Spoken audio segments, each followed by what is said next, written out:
In a world full of movie podcasts, here is one more. Welcome to Defend Your Movie with Sean Donnelly and Andrew Fiore. The time has come again. The champion must stand. It can only be one of us. Victoria! So stand up in that, my friend. There's a title you must defend. Shut it on and on. Bring it to me. Defend your movie. Hello there, everybody, and welcome to another edition of Defend Your Movie. It's the Defenders. My name is Sean Donnelly. I'm one of your hosts. I'm joined here with everybody's lovable, huggable, tattooed, what an adorable man this is. Andy Fiore, everybody. Hey, buddy. Hey, Defenders. Great to see you, my friend. Likewise. It's been a little bit. I'm always happy to hang out with my pal Andy. Yeah. The people last week, if you tuned in to last week's episode, you know that we went through all the movies from 1999 because it's shaping up that people are writing more and more that 99 it was just a banger year for movies. Yeah. So we thought Andy had the brilliant idea, like print out the top 50 and we'll go through them. 20 years later, you'll see how many really, really great films were in were in this year. Yeah, and how they held up. And do we want to jump right into the list? Because last time we got short for time, so should we go right to the list? Or do you want to talk about anything else? I didn't watch anything this week, so I don't have anything there. We did lose R.I.P. Rutger Hauer. Rutger Hauer. Him. He died. Yes, R.I.P. Rutger Hauer. Replicant. I can talk about my favorite thing. Like I don't know what like. I know he was known for like Blade Runner. I think from that he became sci-fi guy like a lot of the time. Yeah, very recognizable face in that genre. Yes, and he was known for a movie called Blind Fury where he just played this like this badass who was blind. But I have a nostalgic thing, two things with Rutger Hauer. He lived in like the first apartment complex my sister ever lived in California, and she would see him all the time, just like riding his bike around just in the parking lot. I always thought that was funny to see Rutger Hauer, retired Rutger Hauer, just enjoying his golden years. And besides that, me and my dad always liked him. My dad was always a fan. My dad passed away a long time ago, and I'll never forget it. My dad took me to see a movie called Blood of Heroes. Do you know this movie? I don't. It's not going to be on any lists. It's not going to be known.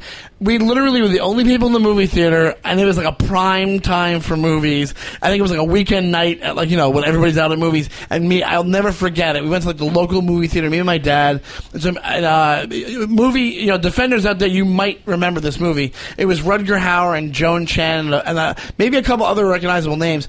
But it was basically this apocalyptic, it's fitting for right now because we're going towards the apocalypse. Yeah. This apocalyptic movie where everything in the future, it just looks very like Mad Max-ish, and everything is decided by this game that's reminiscent very much of football. They play with a dog skull. So Rutger Hauer had his own crew, and they had, I think, from what I remember, they had to fight their way through the lands just by playing this like really violent game. So, and then all of the blood and the action was in it. But weird. I remember being like 9, going to see like this R-rated like bloodfest movie, being like, my dad's the best for bringing me to the movie. Yeah. So that's Rutger Hauer. So R.I.P.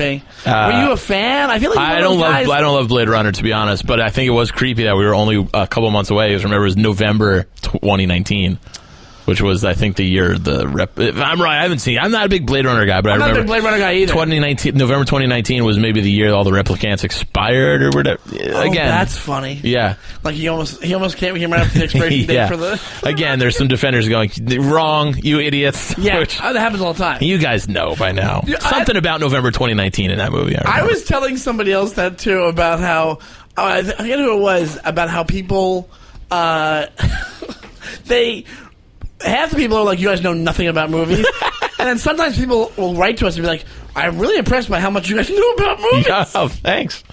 All right, let's get to the list. We're starting off with number 27 on the list of the movies from. No, we're starting off on 25. Oh, 25. I'm yeah, sorry. yeah. We did the top. We 25. Did that's 20. Right. We did 50 through 26. Left off on American Beauty, which I thought was a little low on the list. I thought that could have been higher because it did win Best Picture. I think we explained it last time. There's a backlash on this movie. It had Sam Mendes direct it. It was a huge hit when it came out. It also kind of it didn't change movie making, but it did. I think it did inspire a lot of movies after it. Early 2000s, Wonder Boys, stuff like that.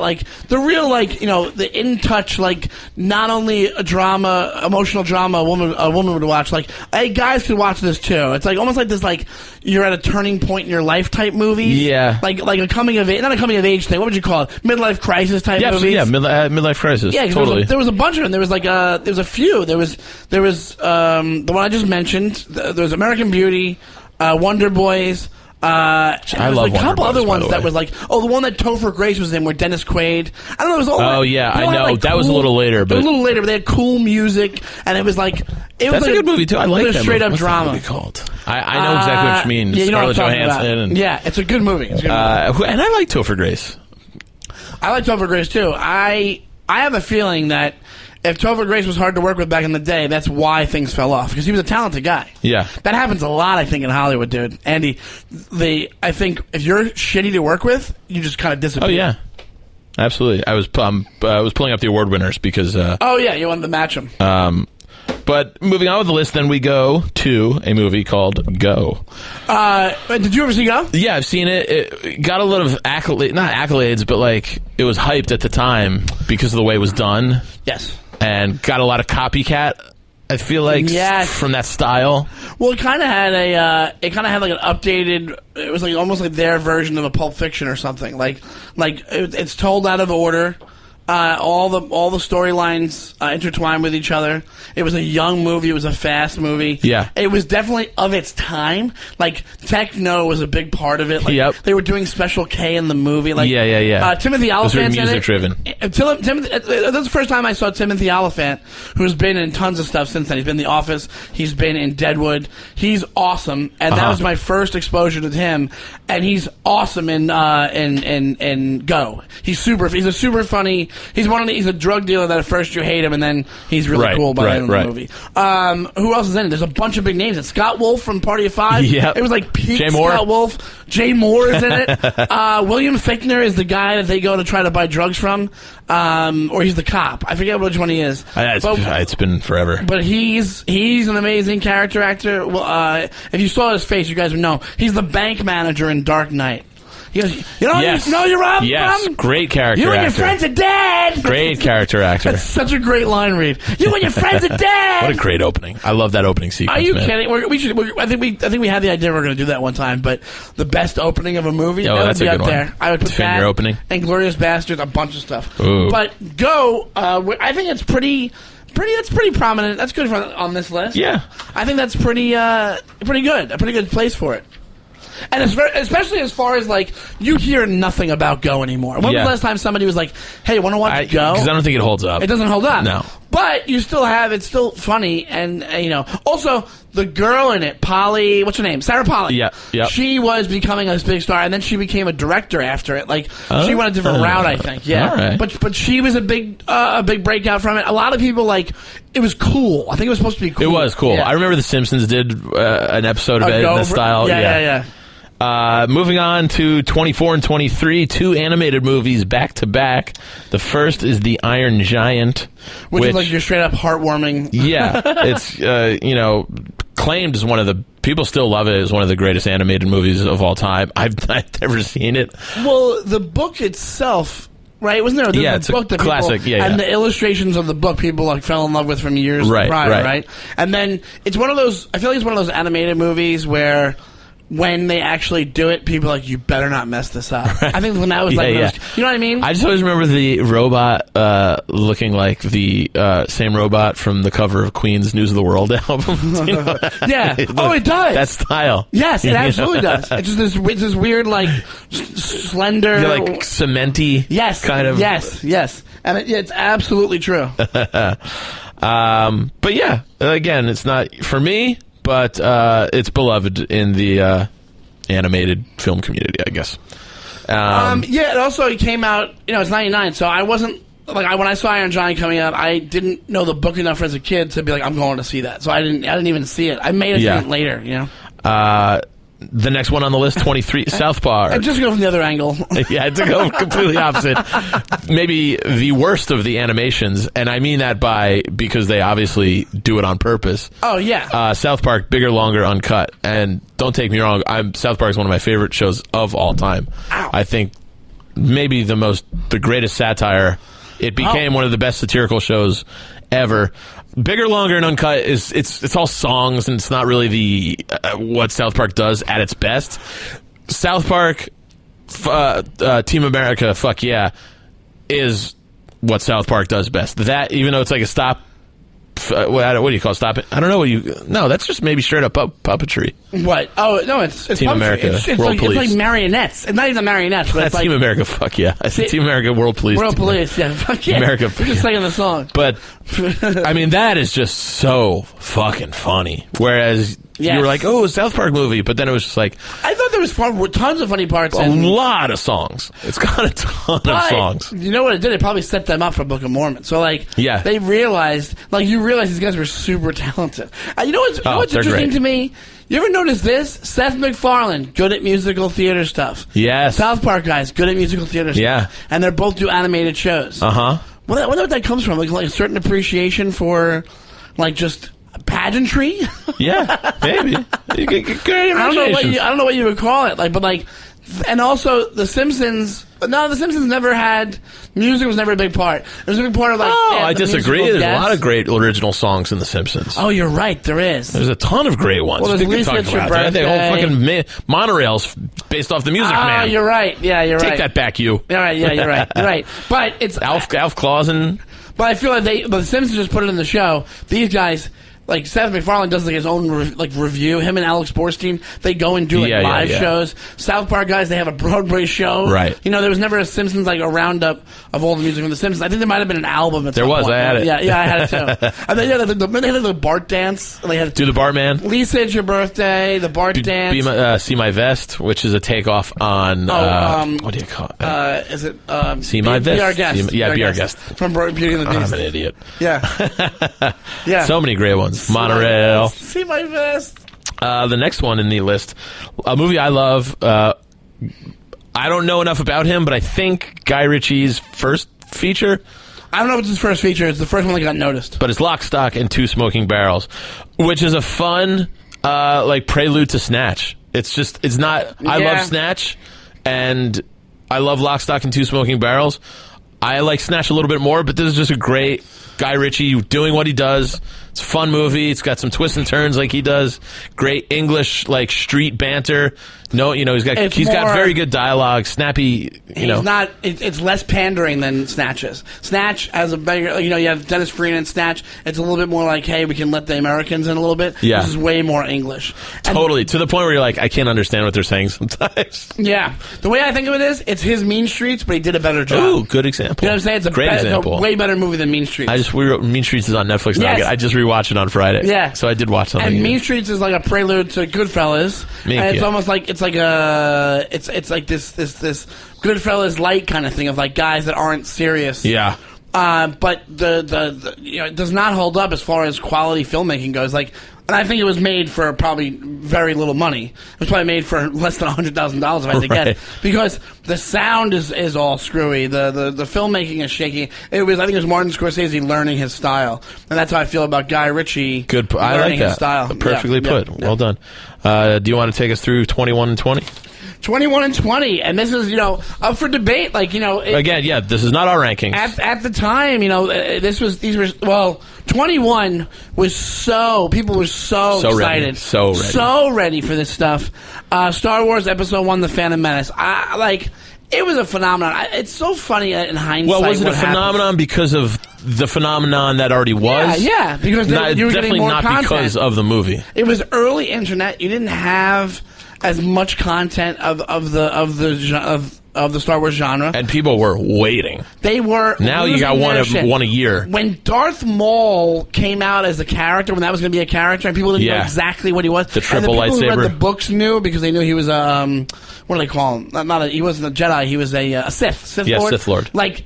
That was kind of a new concept. Like, it was like a thing where this bad traveler goes around looking for, the good guys, basically. And he's basically like a Boba Fett, but like a more mystical. Jerk. Yeah, just a real jerk. Is that what you do? You're just a meanie. Phantom Menace was fun, but why did Darth Maul have to be so mean? You did a job. Darth Maul. Look at your painted face. Like you're on a Devil's game. Mall. Ooh, what do you go to the mall? What are you, David Putty with that makeup on? The Devils! That's a sign of reference for the episode. There it is. But no, I think that. But now what happens is you might as well throw these in the trash. Yeah. And I say, okay. My opinion, I don't know, but you're not a big Star Wars guy. I love I love 4, 5, 6. This is when I was a kid, but I never latched on. I'm not a diehard know-it-all. This fits in. I remember this, I rewatched something and I forgot to tell you early on this show, but it actually makes sense talking about this. Rogue One. You texted me the other day about it. Yeah. Here's the thing, man. I won't back off when I'm saying like the new Star Wars. They're better versions of 4, 5, and 6. They're done better. Agreed. The scripts are better, and I don't know. And people just right away because of how we are now, they just pounce on top of them. Also, they make these irrelevant. But I don't blame George Lucas for making these. He was trying to make movies for kids. People wanted them, and Jar Jar Binks was for a kid. It wasn't for some 300-pound fucking guy in his mom's basement. You know what I'm saying? Like it was for kids, and he just missed the mark. It didn't hit it. Yeah. But J.J. Abrams, when he brought this thing back, he was like, I'm such a fan. I know exactly what to do, mixing new and old technology, and I'm a good writer, I'm a good producer, I'm a good director, and we're gonna make it like that first one. They aired that over the weekend too. The what's it called? The Jedi, the Revenge of the Jedi. The last? No. The first one back, number 7. I don't know enough. Whatever it is. It's awesome. I'm sorry. I don't care. And there's a spoiler coming right now, so turn it off. The the Han Solo death scene. Yeah, I'm on board. I rewatch it. Yeah. And I'm like, no, but people were like, you had me till then. I like Solo too. We went and saw Solo. I like Solo. I like too, and that got shit on. Yeah. That actually halted production of other movies because it didn't like so. Fuck off. Anyway, so Phantom Menace. We didn't really talk about that, but. These new ones are better versions than the originals. The Phantom Menace, they kind of just get lost in the shuffle now because, I guess, story-wise, you need certain elements from it, but nobody, if you're rewatching a Star Wars, I'm watching the new ones or 4, 5, and 6. Right. Yeah. Agreed. That's the way I feel.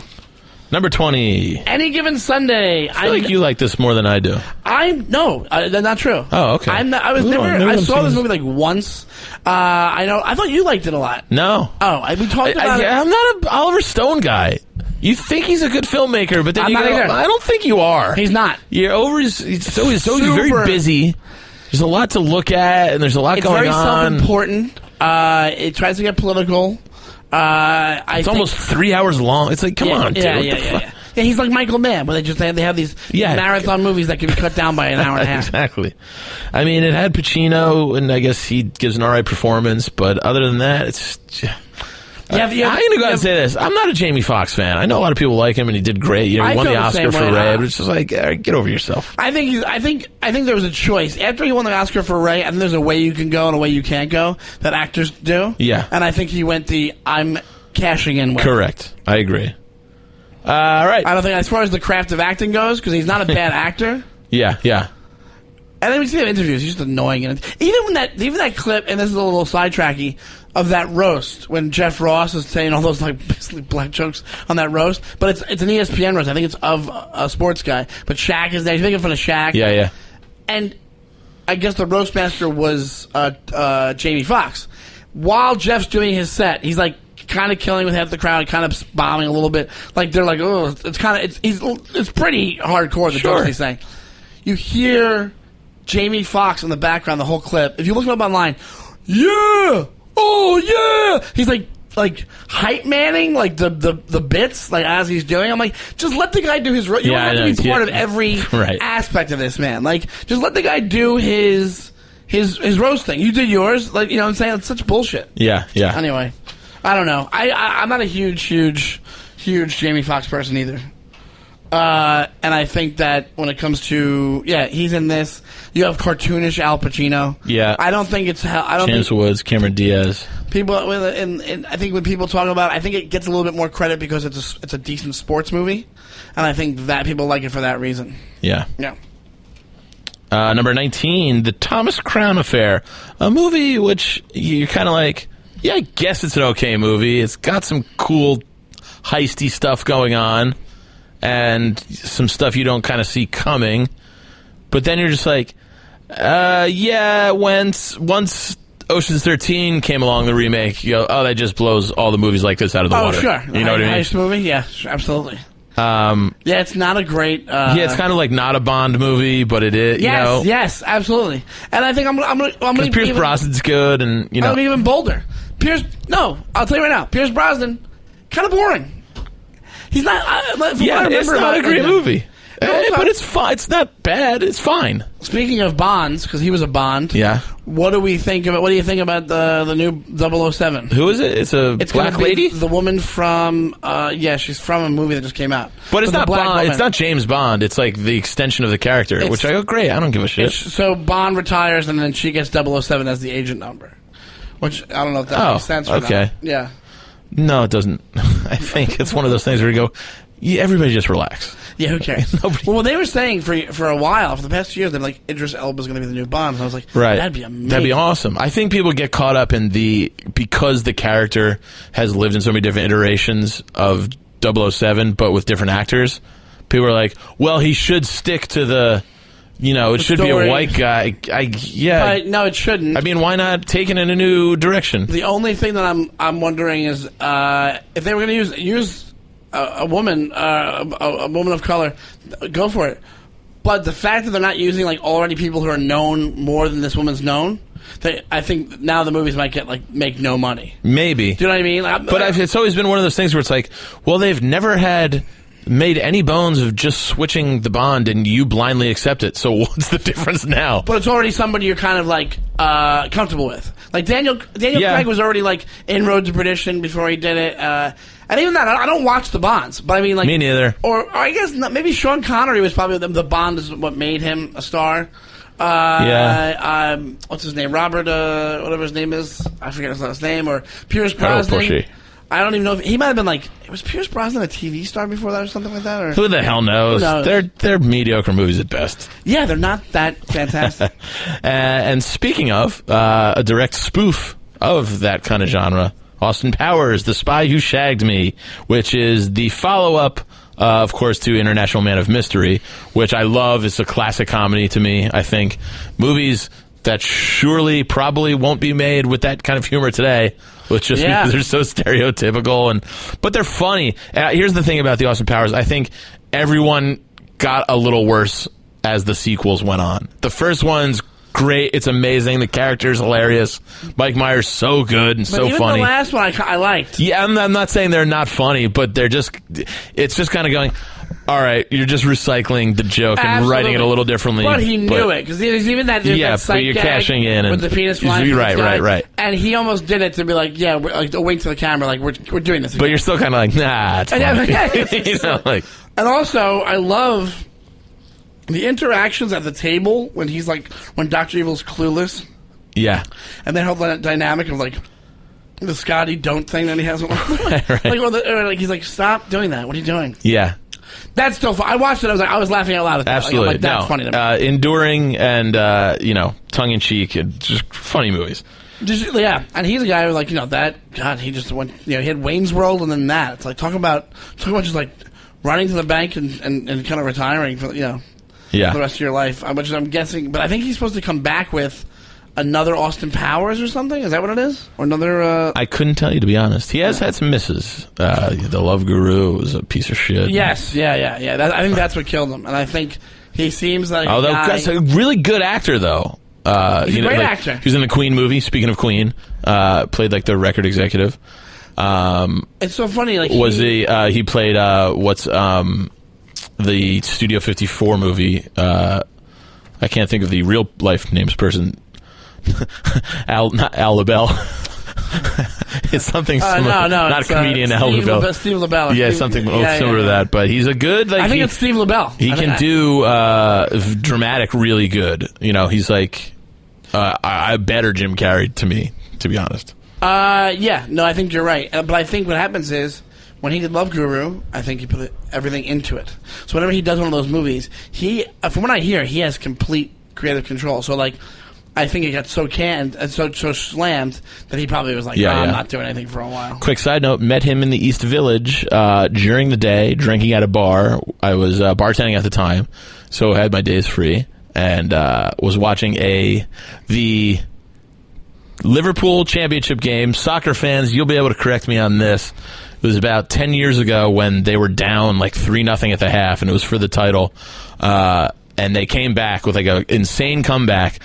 The second half, Mike Myers came into the bar. We were in East Village. It was just me, 3 other buddies, and our friend bartending. And they were all crazy watching the game. And he came in and watched the second half and was a big Liverpool fan. And, wow. So it was like the 6 of us, and they had such a miraculous comeback. By the end, we're all jumping up and cheering and hugging each other. So that was a cool Mike Myers that's moment. Pretty awesome. Yeah, it was super. Did you get to talk to him? Yeah, he was. He was very focused because it was like they scored the first goal, 3-1, 3-2, and then it was like there's no like talking to a sports fan, no matter how famous you are at that point. But then afterwards, it was just kind of like, it was crazy, right? He's like, I can't believe. And then he was just like, all right, it was great hanging out with you guys. And that's pretty awesome. Yeah, it was very sweet. And he left kind of soon after that, but it was a fun moment to share. Oh, that's awesome. The next movie, I'm a little torn on. What? Being John Malkovich. Two heavy hitters, man. You get making this. It's like the beginning of an era of movie making. You got who wrote it? You know who wrote it? Charlie Kaufman. Charlie Kaufman, who's some of my favorite movies. Eternal Sunshine, one of my favorite movies. Yeah, you're a bigger Charlie Kaufman fan than I am. I love him. I think Adaptation's amazing. Yeah. I think he's weird and all. I think he's weird. This is what I like about it. It's weird. I think it's legitimate weird. It is. So when I talk about my dislike for David Lynch, I think that's unqualifiable weird, where you're just doing it for the sake of being weird. And I think Charlie Kaufman, I think that's him. Everything that he puts into his art, that is him, and that's straight up. That's like when it comes to comedy, like you have anti-comedy sometimes in stand-up, right? And I'm not going to mention names of people that I think do it that.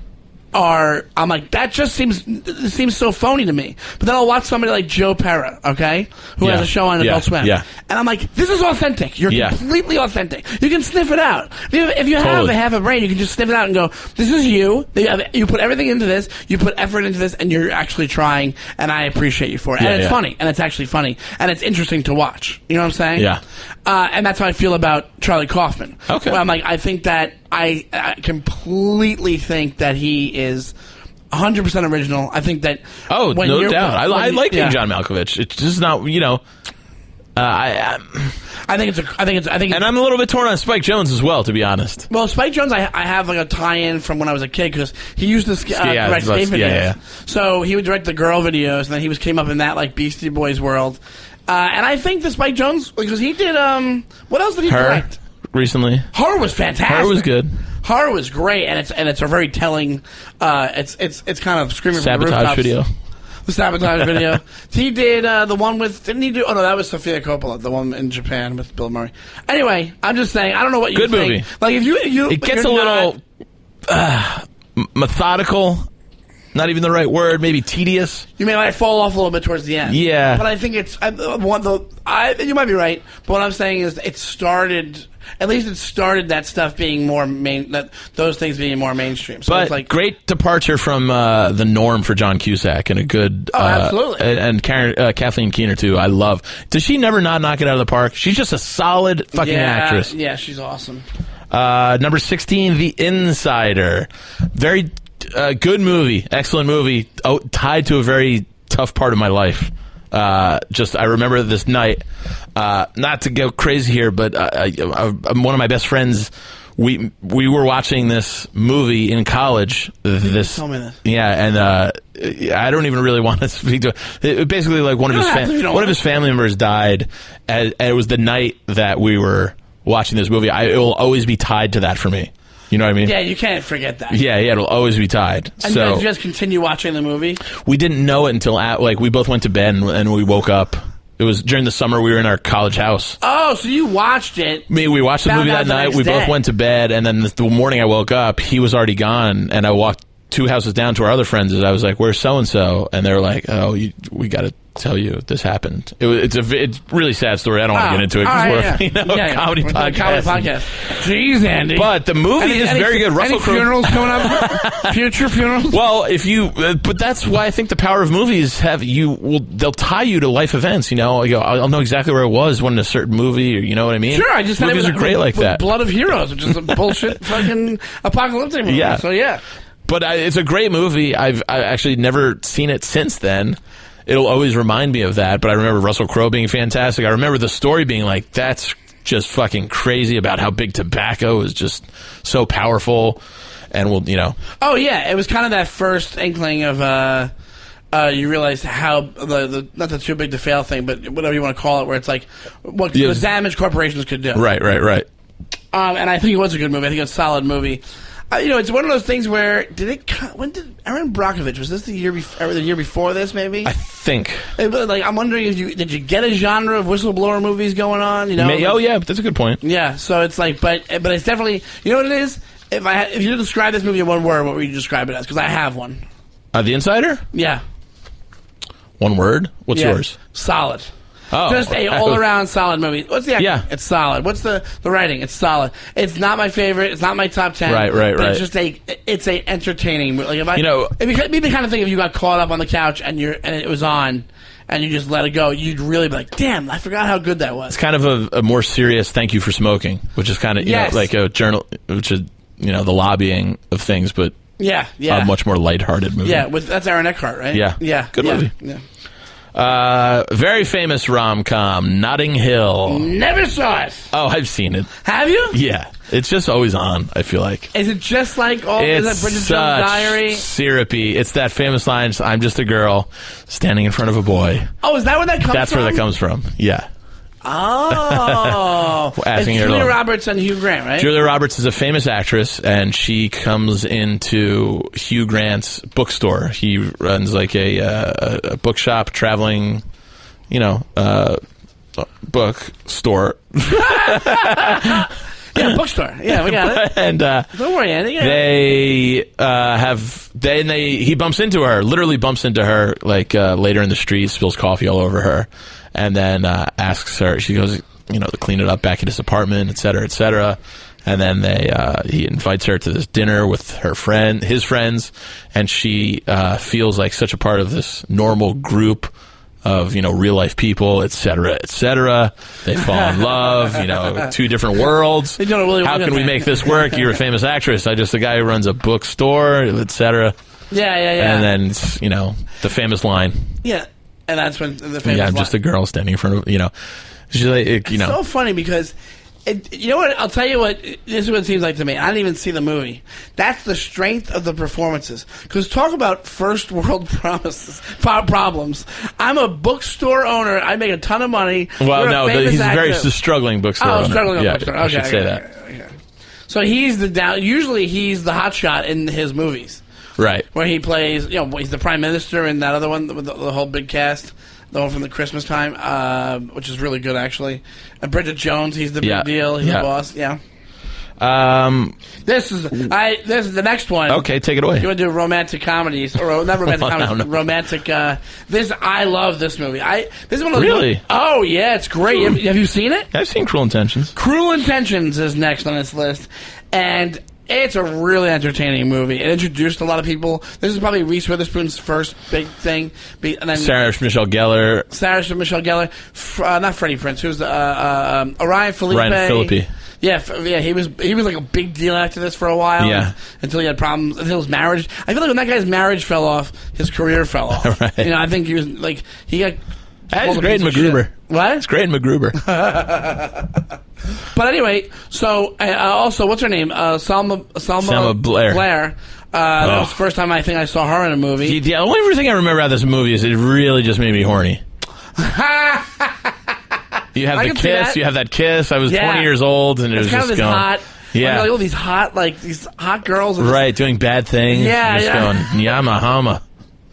Yeah, like, and you kind of want to be Ryan Phillippe a little bit. You're like, oh, he's a smooth character. Yeah, look at this smooth also, guy. I don't, there's a part of me I just can't watch like that entitled, just rich children. Being cruel. I know that's the point. Well, I think it's supposed to. Part of it, I think, is goofing on them a little bit. It's also showing it's how unabashed evil they are. Yeah, so it's like how because left up to their own devices, they're not good people. Yeah, it does turn everything. It ratchets everything up. Yeah, but then also at the end, there's a turn at the end where. There's a coming of age thing with him where he's a different person by the end of the movie. Right. But it's actually, I remember from back then, it might not hold up now if I watched it. For the time period, it was very time period. So it was like you can kind of like, you can group all those things together from back then. You have like this, it's like this teen high drama stuff, but it wasn't like teens. The teens that acted like adults. Yeah. You know what I'm saying? Like that kind of thing where you had that. But I always, every time I'd watch this, it was entertainment. It was really entertaining. Yeah. Three Kings. How do you feel? Yeah, movie. I love it too.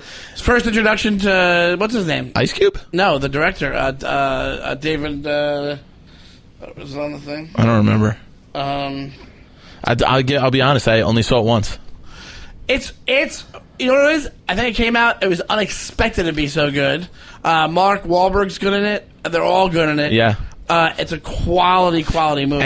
I know, and it's kind of cool action scenes. It's funny. It's also like it kind of makes you think because the Iraq. I think when it came out, the Iraq War thing was like, it was doing its thing. It also just lends another credit to how great Clooney is. I know people like to knock Clooney. He can do comedy. He can do drama. I mean, he's great, man. I love give the guy credit. Yeah. I thought, I'm a huge... He's great in Ocean's 11. He's great in Three Kings. He's great in Oh Brother, Where Art Thou. He's great in... He's a movie star. Michael Clayton. I mean, it starts and ends right there. Yeah, absolutely. Absolutely. And I think Pat Stango is shitting all over George Clooney. Fuck him. Yeah. All right, moving along. This is a big one, we got a few... the last film we ever saw from Stanley Kubrick, yes. Eyes Wide Shut, which I like. I have an opinion of. I like it. I think that... do I understand it completely? All I know is one of the greatest scenes. It's a little heavy. One of the greatest scenes in it, I think, is when he's talking to his friend Nick, the piano player, and there's this very ominous tone to the conversation that I think is really picked up, and I really sets a tone for the rest of the movie when it gets him down that rabbit hole when he's like, I can't tell. Like it's this weird thing where he's like, where are you going? And he's like, I can't tell you. It's got all that great Kubrick weirdness to it too. Where a thing I love is the password. It's Fidelio. Yeah. What a weird Kubrickian Fidelio. It doesn't sound right. It makes me feel icky, which is a great Kubrick quality. Yeah. And it has that beautiful when Tom Cruise is walking around. It just has that lone piano note just going. Yeah, that's which is what Kubrick does better than any director ever. It helps just with the that eeriness. one note. It's so great. And then also you have what's his name? So what? Sidney Pollack in it. That's Sidney. Yeah. That's his name, Sidney Pollack. Yep. Yeah, the director, actor. No, actually, Michael Clayton, speaking of which, I believe is his last role. But yeah, Sidney Pollack. But he's so good. Yeah. He's so good at it. I've heard that where he gets into trouble with that girl, that pool scene, Kubrick was so insane about the continuity of all the billiards balls where it was like driving people insane. Oh, really? Yeah. Oh, yeah. I can see that. That seems like a nightmare. But it seems like you'd have at least one person for that. Yes. So, I don't know. Toy Story 2. I've never seen it. I've never seen the Toy Stories. You know me. Either. I'm the same way. Toy Story 2. Apparently, it's the one you don't have to watch to get the whole story. Right. That's what I heard. After 4 came out, people were like, don't worry about 2. American Pie. Yeah, I guess it was kind of one of those. Very time related. Exactly. Could not get away with it now. The pie fucking scene was. I don't know why it blew so many people's minds. It was at like the the time. Porky's the eye through the whole thing, or whatever. I guess it was kind of a return to that kind of genre, but I was never as funny. It just was like, I guess it's amusing, and the girl's super hot, and other than that. But already, like, great. You couldn't do this now. Shannon Elizabeth, that's her name, right? Yeah. She already has an article where talking about how uncomfortable she was during that scene, Yeah. the video camera scene. You got paid for great, it. Well, you also now you just You ruined accepted it. money for it. That was your job. The Sixth Sense. Sixth Sense, it's everybody's Still holds up for me. M. Night Shyamalan. It's a great movie. It ruined for me. What? Someone ruined it for me before I saw it. You ruined it. You ruined it. My friend Marshall. I was away for a lot of the summer of '99. I was catching up on movies. They'd all seen it, and goes, "Yeah, my little brother knew he was dead like the whole time." You asshole! He just thought you saw it. And everybody saw it. But I still enjoyed it. Still new. It's still a great reveal, even though you knew it. Somebody I think does a bit about how did we not know that he's. It was Nate on his new special. Yes, Dave forgets. Right. Go back and watch. He goes, "I'm married and." Yeah, we just thought it was a guy whose wife was giving him the cold shoulder for a year, and we were all like, yeah, that makes sense. It was like, that's more acceptable than him being dead. It was like, yeah, they're just in a fight. That's marriage. Yeah. That's such a brilliant concept. That's so funny. This the 10 things I hate about you. I'm surprised it's this far up on the list. I love it. Love it. I think it's really great. It's Taming of the Shrew, and Larry Miller's in it. You can't go wrong. Can't go wrong with Larry Miller. What's his name? The guy, it's David something. The guy who plays his Jewish sidekick friend. He's great. I guess it did kick off the careers of Heath Ledger. And what's her name? Julia Stiles. Julia Stiles, and also Joseph Gordon-Levitt. Yeah, he had the show before that, but still. But a guy whose acting career I've really enjoyed. Between the Dark great. Knight Rises, Looper's a great movie. Looper's a great movie. He's just like one of those guys. You're like, oh, I'm glad his career went in a good direction, because it's hard for when you're a kid actor. Well, that's what I mean. I think there's a control that you can do. Pick, and sometimes you look out. You could be Shia LaBeouf. Exactly. Sometimes, but also Shia LaBeouf. If you really quickly, Shia LaBeouf and Joseph Gordon-Levitt. Shia LaBeouf, if you watch. You watch the first Project Greenlight show? He's already an asshole when he's 10. Right. And his mom's like a space cadet, like hippie. Gotcha. So it's a whole long thing. All right. This one... It's great. It's great. Doesn't quite necessarily hold up now because it's a big reveal, obviously. But the Blair Witch Project, at the time, I went and saw it in the theater.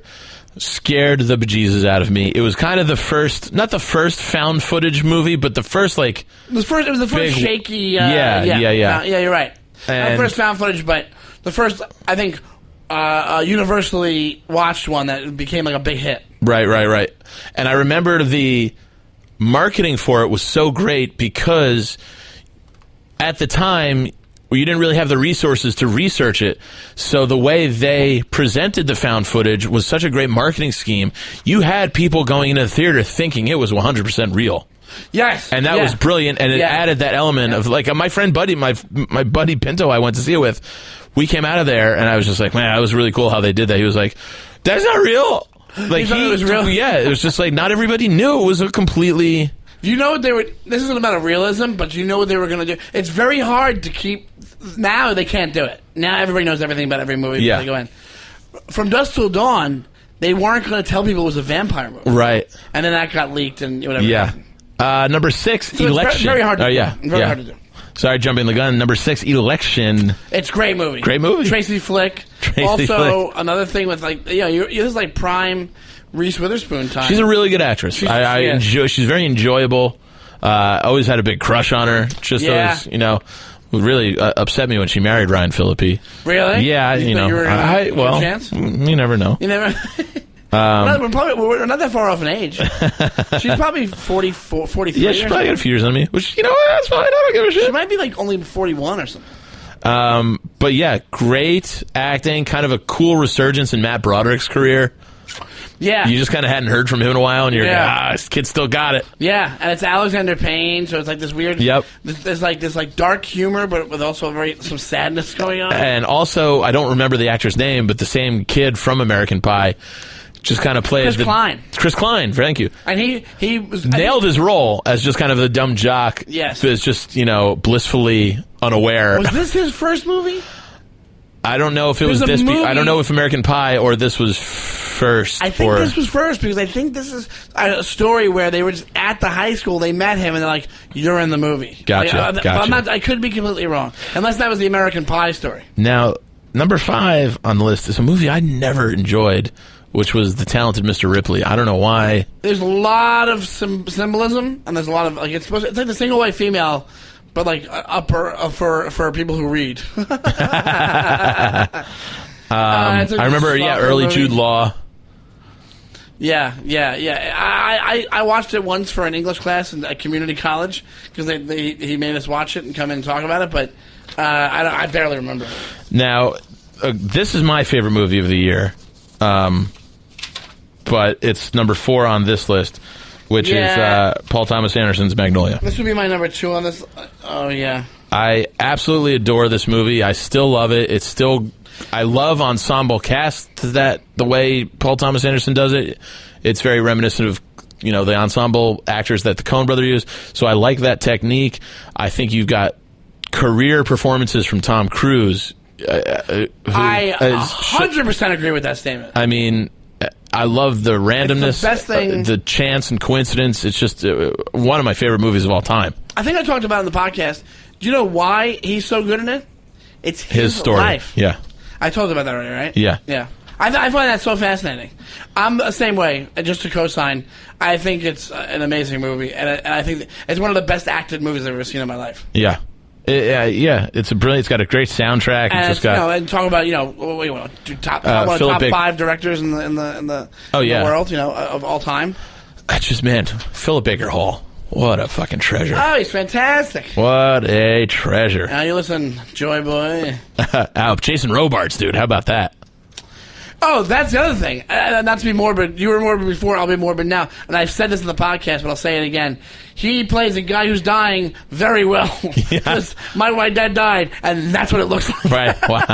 And believe me, it was 20 years ago. Don't feel bad for me, but that he plays that I'm out of it thing to a fucking T. Amazing. Now I'm thinking Julianne Moore is great. Even the little it's the kids best thing great. She's done. Quiz show. I mean, you can say Boogie Nights is, but I don't. I think this is. Yeah, she's got in the lawyer's office, and I've sucked other men's cock. Oh, it's just she really. She's breaking down the whole movie. The quiz. I love and I love interstitial connection stuff where it's he's Earl Partridge, and then you've got the quiz show, and then just such a really great, weird and fun, and also what's his name is god damn it, I can't think of his name right now. I'm fucking brain farting all over the place Ricky today. Jay? Not Ricky Jay, who R.I.P. again, but was great in it. Louis Guzman. It was who do you play? Chess Brockwell in Boogie Nights. John C. Reilly. John C. Reilly. Yeah, he's great in this. He actually has a great story in this. Yeah, the cop story where you're trying to meet somebody, and then she's the daughter of Baker Hall, and it's just a really heavy. It's like depressing, and also it's just fascinating as you're watching it. From the heavy to the light. Yeah, there's not much to say about this. It's just that I remember. It's just a fantastic movie. I remember quoting with my friends. It's Office Space. Yeah, it's Mike Judge. Ron Livingston, Jennifer Aniston. It's one of those things where you just realize this, you're just a Mike Judge fan. Yeah. It's one of those things where he's so freaking hilarious, and then when he comes out with stuff and you see it and you don't know it's him, you're like, oh, that was Mike Judge? Oh, yeah, of course. I just like it because he's so funny. And I think he hit me with this target audience of I was in college. It was my junior year in 1999. And it was like the movie we watched incessantly in college. Yeah, same here. We would just flip the same realm. And, it's so many great lines, so many great performances, too. Sure you've been missing a lot of work. Well, I wouldn't really say I've been missing it, Bob. Yeah, the Bobs. The Bob. That guy's great, too. What's his name? John McGinley? John C. McGinley, yeah. Yeah, he's great, too. Yeah, nothing really more to be said about No. The And Office Space. the next one is probably what as far as when I think of 99, I would Yes, put this as I number one. agree when I think of 99. I actually think of American Beauty first because it's the Oscar winner. Yes, yeah. But your favorite and not mine, The Matrix. The Matrix, I love. I know you love it. I would never consider myself a science fiction guy, but then I saw The Matrix. It would have slowly gotten me more and more into science fiction. Yeah. I think for a lot of people. Yeah, and I think it was a really cool. Come on! It's like name another movie like it. Name. It's a visual trendsetter. And it's also like I love stuff like that where it's like none of this is real. Like any kind of movie. I always like this, Whoa. and that's a lot of it's sci-fi. Like even Soylent Green, the movie, where like Soylent Green's made of people. Like stuff like that. Where there's a giant reveal. Paper. Made of people. Soylent Green is paper. So it's right up my alley, and I think I just wish they had cut a few. I know they're like beloved. Whoa. Today. Well, no. I hate the prolonged kick where he turns his full body 180 degrees and puts his leg down. Well, that's actually kind of pretty amazing. No, but it's just like it's unnecessary. You don't have that whoa. It seems corny to me. You don't have that whoa. You might as well not have Keanu Reeves in your movie. I know Kung Fu. How about this though? How about I know Kung Fu. Yeah, there is no spoon. The last scene in it when the guy he finally realizes he's the one and he's singing the code. Yeah, that's cool. One of the best scenes ever in a movie. Yeah. Yeah. Well, number one on their list, not ours, is Fight Club. Yeah, I think if you would have asked me, I don't know if there is a year that I would have said this is my favorite movie of this year. It's not my favorite. I think that I love the movie, and I'm not a huge Chuck Palahniuk fan. I've read a few of his books. Just it's David Fincher who directed it, right? Yep. I think that. Me. I've said it before on the podcast. I'm a huge David Fincher fan, and this one might be shot a little bit too dark. A little dark. Yeah. Good individual performances, I'll say. I mean, the story kind of really is whatever cool idea. if you like that kind of thing. Yeah. Good thing it was made in 1999 because you can't have that last scene with the Pixies playing and all the buildings falling down 2 years later. They beat them by a couple of years. Exactly. Not to make light of it, of course, but you know what we're saying. But yeah, Brad Pitt's great. Ed Norton's great. Tim Burton's wife, what's her name?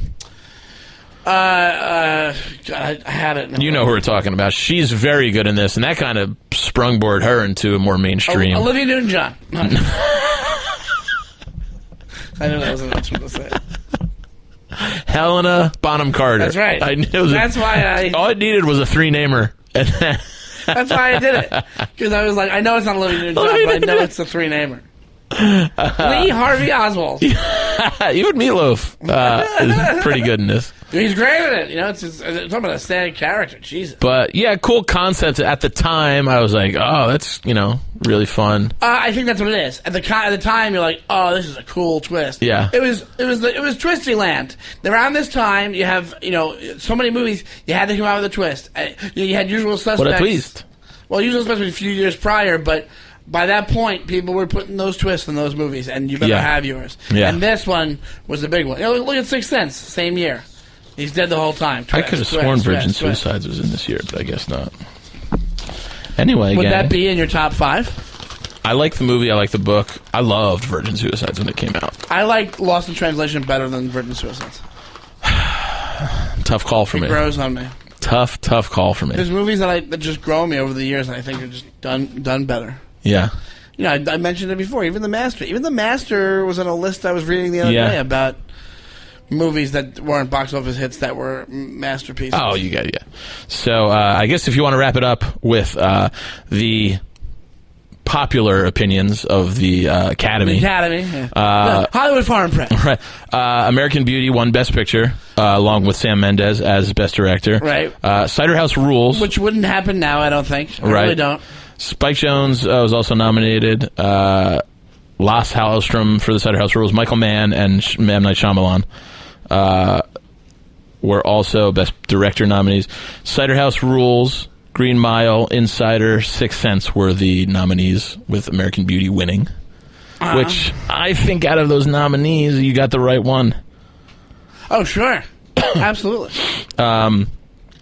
Kevin Spacey won Best Actor, beat out Russell Crowe, Richard Farnsworth, Sean Penn for Sweet and Lowdown, which I don't even remember. Oh, that was yes, I remember that came out. Denzel Washington for The Hurricane. Hilary Swank won for Boys Don't Cry. She beat out who I think should have won, Annette Bening. Janet McTeer for Tumbleweeds. Julianne Moore for not Magnolia, but The End of the Affair.